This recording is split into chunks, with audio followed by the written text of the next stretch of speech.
ഇത് വെറുമൊരു കായലല്ല, കാഞ്ഞ വയറുകളുടെ ജീവിതമാണ്. കാലാവസ്ഥാ വ്യതിയാനത്തിലും മലിനീകരണത്തിലും കവ്വായി കായലിലെ ജൈവ സമ്പത്ത് നശിക്കുമ്പോൾ ഇല്ലാതാകുന്നത് അതിനെ ആശ്രയിച്ച് കഴിയുന്ന ജീവിതങ്ങൾ കൂടിയാണ്.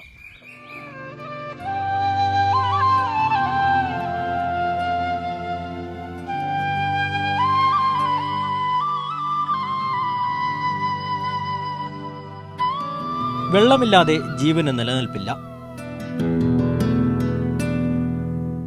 ഈ കായലില്ലെങ്കിൽ അതിൻ്റെ കരയിലെ ജീവിതവുമില്ല.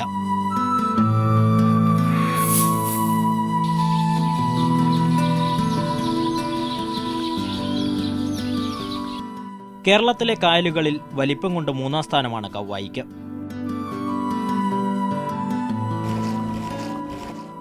മലബാറിലെ ഏറ്റവും വലിയ ജലസംഭരണി. കടലോരത്തിന് സമാന്തരമായി 21 കിലോമീറ്റർ നീണ്ടുകിടക്കുന്നു. 7 പുഴകൾ സംഗമിക്കുന്നു. 37 ചതുരശ്ര കിലോമീറ്റർ വിസ്തൃതിയിൽ പരന്നുകിടക്കുന്ന കവ്വായി കായലിൽ ധാരാളം ദ്വീപുകളുണ്ട്. അപൂർവ ഇനം ദേശാടന പക്ഷികളുടെ താവളം.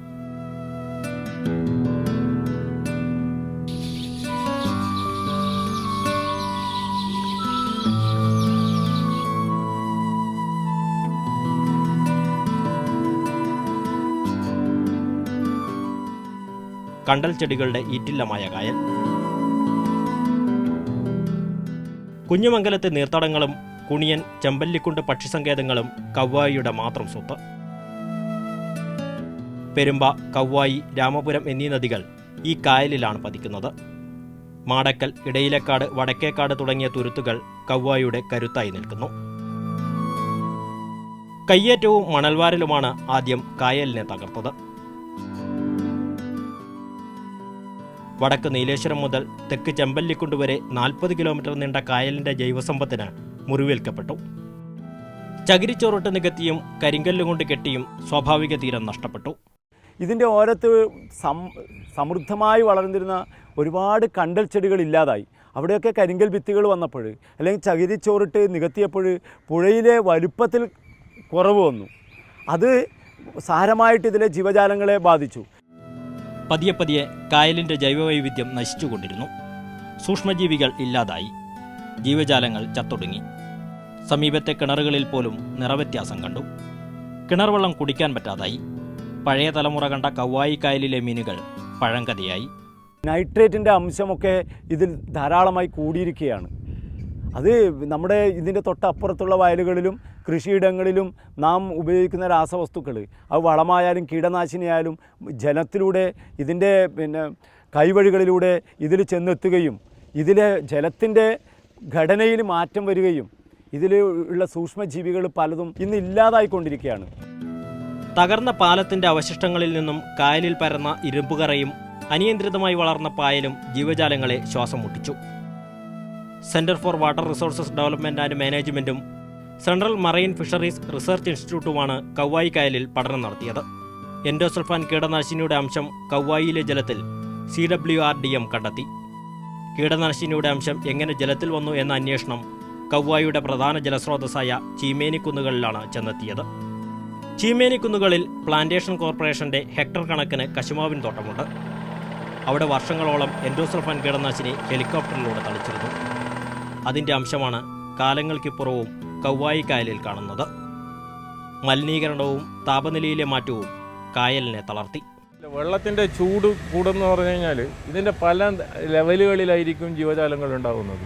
ഏറ്റവും താഴെ ഉണ്ടാകുന്നത് ഏറ്റവും മേലെ ഉണ്ടാവണമെന്നില്ല. ഏറ്റവും മേലെയില്ല ഇനി അടിയിൽ ജീവിക്കാനും പറ്റില്ല, മർദ്ദം കൊണ്ട്. അപ്പോൾ ഈ മേലെ ചൂട് കൂടുന്നതിനനുസരിച്ച് മേലെ തൊട്ട് മുതൽ ആഴത്തൊട്ട് വരെ വലിയ മാറ്റങ്ങളുണ്ടാകും ജലജീവികൾക്ക്. അതൊക്കെ തന്നെ ജലജീവിതത്തിന് വലിയ പ്രശ്നങ്ങളായി വരുന്നുണ്ട്. കായൽ വിഭവങ്ങളും മത്സ്യപ്രജനനവും കുറഞ്ഞത് വെള്ളം വിഷലിപ്തമായതോടെയാണെന്ന് ഗവേഷകർ ചൂണ്ടിക്കാട്ടുന്നു. കായൽ ഉണ്ടായ കാലം മുതൽ അതിനെ ആശ്രയിച്ച് കഴിയുന്ന ജീവിതവുമുണ്ട്. കല്ലുമ്മക്കായകളും കക്കകളുമായിരുന്നു കവ്വായി കായൽ കനിഞ്ഞു നൽകിയ വിഭവം. കണ്ണൂർ, കാസർഗോഡ് ജില്ലയിലെ ആയിരക്കണക്കിന് തീരദേശ കുടുംബങ്ങൾ കവ്വായി കായലിന്റെ സമ്പന്നതയിലാണ് ജീവിതം പടുത്തുയർത്തിയത്.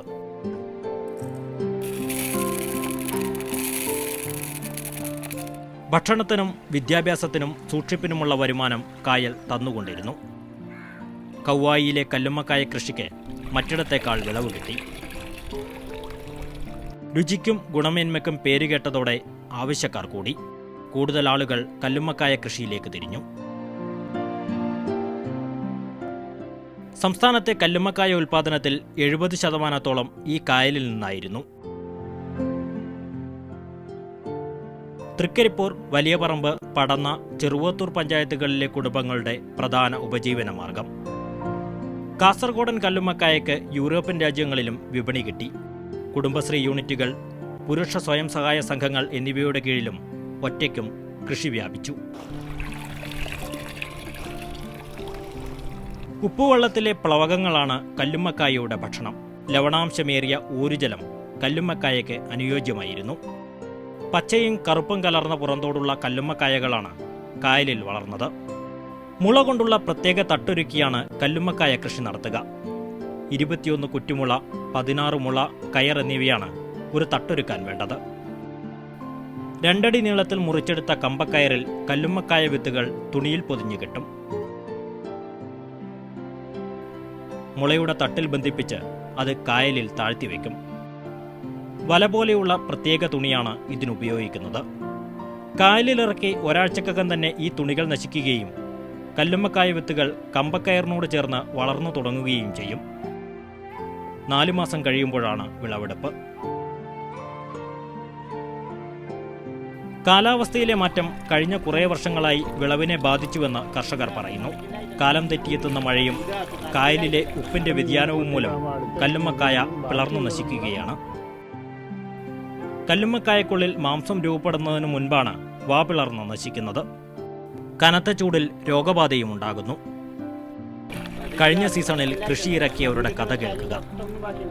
ഇപ്പോഴത്തെ സാഹചര്യം മുഴുവനും പൊട്ടിയിട്ടില്ല. ഇതിൽ ചെയ്ത കൃഷി മുഴുവനും നശിച്ചു, ഒന്നിനും കൊള്ളാതെ. ഇതിന് ബാക്കി ഇതിൽ ഓരോന്നും ഇതാ ഇപ്പം നോക്കിയാൽ തന്നെ ഇതിൽ ഓരോന്നും ഉണ്ടെങ്കിൽ തന്നെ ഇല്ല, ഇവ കാണുന്നില്ല. ഇതൊന്നുണ്ട്, ഇത് ഇത്രയും നോക്കിയാൽ ഈ ഒന്നുണ്ട്. ഈ ഒന്നും അടുത്ത മാസം ഇത് എടുക്കേണ്ട മാസം ആകുമ്പോഴത്തേക്കും അതും ഉണ്ടാവില്ല. അതാണ് അവസ്ഥ. മുമ്പ് നമ്മൾ ഇട്ടാൽ ഒരു ഇങ്ങനത്തെ ഒരു തൂക്ക് ഇതിൽ ഒരു 1, 2, 3 പൊട്ടും. അത് എടുക്കാനാകുമ്പോഴേക്ക് പൂർണ്ണമായി ഈ 5 മാസം ആകുമ്പോൾക്ക് ഒരു 2, 3 പൊട്ടും. ഇപ്പം നോക്കുമ്പോഴേക്കും നിങ്ങൾ കണ്ടില്ല, ഇപ്പോൾ ഒരു തൂക്കെടുത്തില്ല. ഹെക്ടർ കണക്കിന് കൃഷി നടക്കുന്ന കായലിൽ കോടികളുടെ നഷ്ടമാണ് ഈ വിളനാശമുണ്ടാക്കിയത്. ബാങ്കിൽ നിന്ന് വായ്പയെടുത്തും കടം വാങ്ങിയും കൃഷിയിറക്കിയവർ പെരുവഴിയിലായി. കഴിഞ്ഞ വർഷം കാസർഗോഡ് ജില്ലയിൽ മാത്രം 19 കോടിയുടെ കല്ലുമ്മക്കായ നശിച്ചു. കൗവായി കായലിനെ ആശ്രയിച്ച് ഇനി ജീവിക്കാൻ കഴിയുമോ എന്ന ആശങ്കയിലാണ് തീരദേശ കുടുംബങ്ങൾ.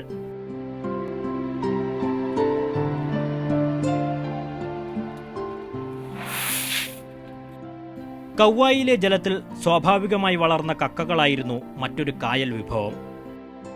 പിടച്ചി, കാരി ഇനത്തിൽപ്പെട്ട കക്കകളാണ് കായലിൽ നിന്ന് ലഭിച്ചിരുന്നത്. കക്കയിറച്ചി ഹോട്ടലുകളിലെ രുചിയേറിയ വിഭവമാണ്. കക്കത്തോട് പ്രധാന വരുമാന മാർഗവുമാണ്. സെറാമിക്, വളം, വെള്ള സിമന്റ് എന്നിവയ്ക്കാണ് കക്കയുടെ തോട് ഉപയോഗിക്കുന്നത്. എല്ലാ വർഷവും ഉണ്ടാകുന്ന വേലിയേറ്റങ്ങളിൽ കക്ക നശിക്കുന്നത് ഇപ്പോൾ പതിവായിരിക്കുന്നു. കടുത്ത ഉഷ്ണത്തിൽ കക്ക പാതിയിൽ ചത്തുപോകുന്നു. അരനൂറ്റാണ്ടു മുൻപ് കായലിൽ വൻതോതിൽ ഉപ്പുവെള്ളം കയറിയപ്പോഴാണ് ഇതിന് സമാനമായ രീതിയിൽ ദീർഘകാലം കക്ക കിട്ടാതിരുന്നത്. വളപട്ടണം, ഏഴോം ഭാഗങ്ങളിൽ നിന്ന് അപ്രത്യക്ഷമായ കക്കയുടെ സമൃദ്ധി ഇതുവരെ തിരിച്ചു കിട്ടിയിട്ടില്ല. ഇവിടെയൊക്കെ ഉണ്ടായിരുന്ന ഇളമ്പൊക്കെ ഞങ്ങൾ വാരി ഇവിടുന്ന് തന്നെ വാരി പുഴുങ്ങുമായിരുന്നു. പെണ്ണുങ്ങളൊക്കെ വരാൻ വരും, കടപ്പുറത്തു നിന്നൊക്കെ. അങ്ങനെ അവരും എല്ലാം വാരി ഇവിടെ തന്നെ കൊണ്ടുവന്ന് ഞങ്ങൾ പുഴുങ്ങും. ഇപ്പോൾ ഇല്ല, ഇവിടെ എല്ലാം നഷ്ടപ്പെട്ടു. വളപട്ടണം മുതൽ തേജസ്വിനി വരെയുള്ള കായലോരങ്ങളിൽ കക്ക സംസ്കരണത്തിനായി 50-ലേറെ യൂണിറ്റുകളുണ്ട്.